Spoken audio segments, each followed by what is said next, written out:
What is up, San Antonio Spurs fans? Welcome to TSR Sports. Just a quick reminder, moving forward, I'm going to do my recaps on Saturday when the last game of the week for the Spurs is on Friday. When the last game was on Saturday, I'll do it on Sunday. Anyway, tough week for our San Antonio Spurs. A close loss to the Phoenix Suns where the Spurs were really trying to come back at the end of the game, but just not enough time. It was a little too late for them to make the comeback. Then they get destroyed by the Hawks. And then have a very interesting game with the Celtics last night where they were blowing out the Celtics. The Celtics came back and then took the lead, and the Spurs fought back. And I think they went on a huge run in the end 11 or 12 or whatever it was. They sealed the deal and closed out the game and finally got a win, finishing 1-2. I can only hope, Spurs fans, one day I do a recap and we're 2-1 or 3-0 because we've yet to have a winning week. That being said, I'm going to get my version of report card and a recap. While I'm doing so, drop a comment down below. Anything that you liked this week, anything you didn't like, anybody that stood out to you in a positive way or maybe in a negative way. Be sure to hit that thumbs up if you like support the channel and subscribe for more Spurs content. Let's get into it. The good, the bad, and the ugly. Okay, anyway, starting off with Dejounte Murray. This was a good week for Dejounte. 9.7 rebounds, 9.3 assists, 2.7 steals, throwing almost a block a game, plus 23 points. That's a 23-9-9 line, plus the almost three steals. Those are all-star stats. I have nothing to pick, be nitpicky on with Dejounte's week, except for maybe his free throw shooting, but I could say that about almost everybody on the team. What is up with our free throw shooting, Spurs fans? Every week. Yeah, I believe it may have hurt us in the Suns game, didn't it? Didn't we miss quite a few free throws in the Suns game? We did. I think Jakob was like 1 of 6 from the line. Could have won that game. So again, a game was decided by the Spurs missing free throws at the line, or at least possibly decided. But these are all-star type stats for Dejounte. If he continues to play like this, I hope he at least gets all-star consideration because he's been playing at a very high level, and I just love what I'm seeing from our young point guard. Up next, Derek. I feel like I'm a broken record with this. Good and bad. It's a mixed report card for on Derek. I like what I'm seeing defensively. The 4.7 rebounds, 4.7 assists, good to go. Love the 1.7 steals and the 2 blocks per game.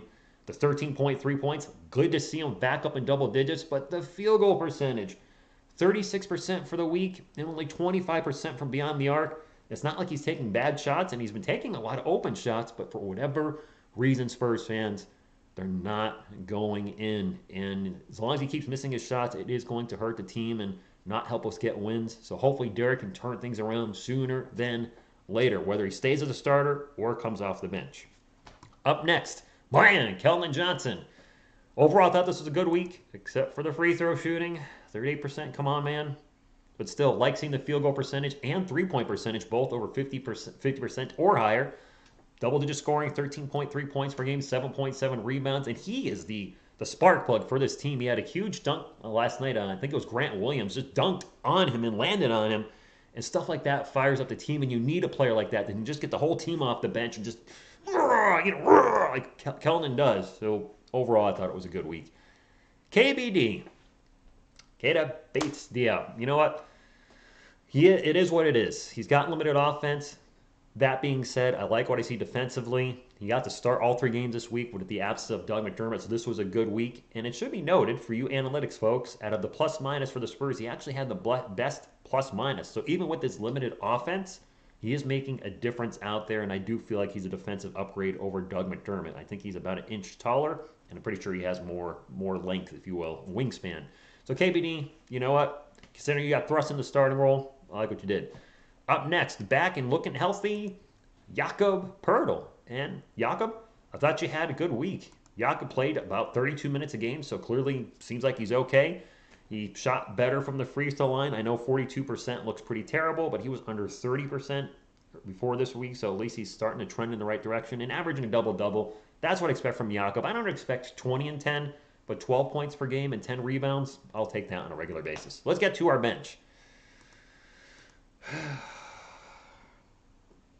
Man, Lonnie, I feel like another player every week, I got to put him on just the bad.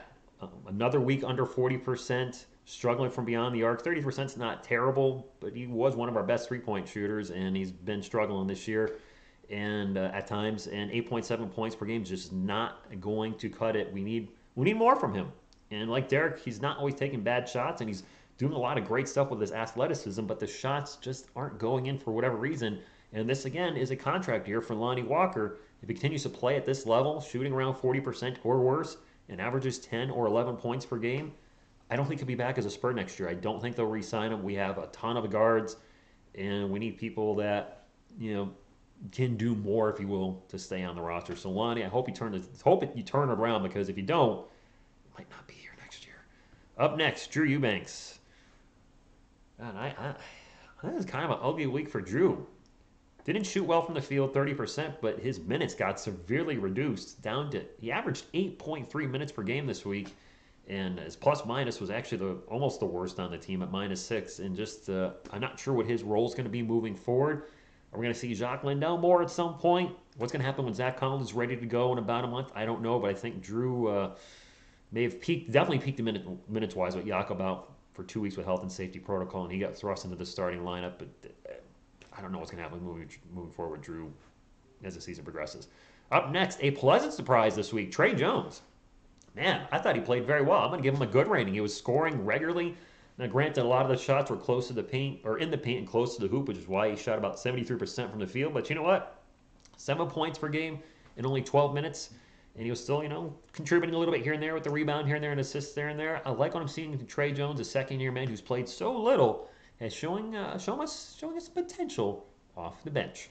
And last but not least, but he seems to always be last on these because that's just where he is, Bryn Forbes. I'm going to say this is a good and bad week. Much like Derek White, I think he had a split week. He went off against the Hawks, 23 points, was shooting lights out, hitting his jumpers, creating his own shots, hitting threes. I'm like, holy moly, has Bryn Forbes turned a corner? Nope, because he didn't really do much last night versus the Celtics and didn't show up against the Suns. You look, he scored 25 points for the week. Well, 23 of those came against the Hawks, so he was very relevant in one game, but not relevant in the other two. And he had the worst plus-minus out of these 9 players at -7. And that's one thing I've talked about with Bryn a lot is he's a shooter, but if his shots aren't going in, he's a liability on both ends of the floor because he's not very good on defense. And one thing the Spurs team cannot afford is to have a liability on both ends of the floor. We have enough issues we're dealing with the size of the team and just, talent-wise, we're not up to snuff with the top teams in the NBA. So having a liability out there is just, Let's talk about the bench. The incomplete grades, if you will, for the week. Doug McDermott out with a bum knee. I believe it's his right knee again. I think it's the same knee that caused him to miss some games earlier in the season. That could be a problem moving forward. Maybe if Zach Collins come back and if he's healthy, maybe Doug will be relegated to the bench if he's struggling with injuries. But then again, I'm talking about him being replaced with a player that's always struggling with injuries.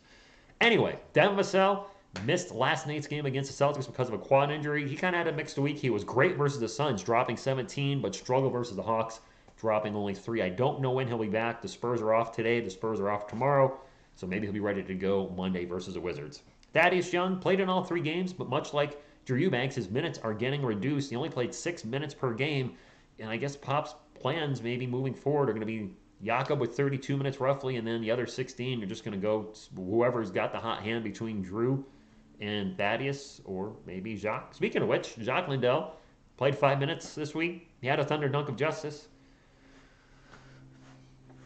That's all I got. I'd like to see him more. Joshua Primo played last night versus the Celtics, 4.5 minutes, 0 for 1 from the field. Didn't look bad with everything he was doing out there, just, not getting any opportunities, and we'll probably back down in Austin once Devin Vassell is back. Speaking of Austin, G League, the Austin Spurs, Joe Wieskamp, that's where you hung out this week, so nothing to report on him.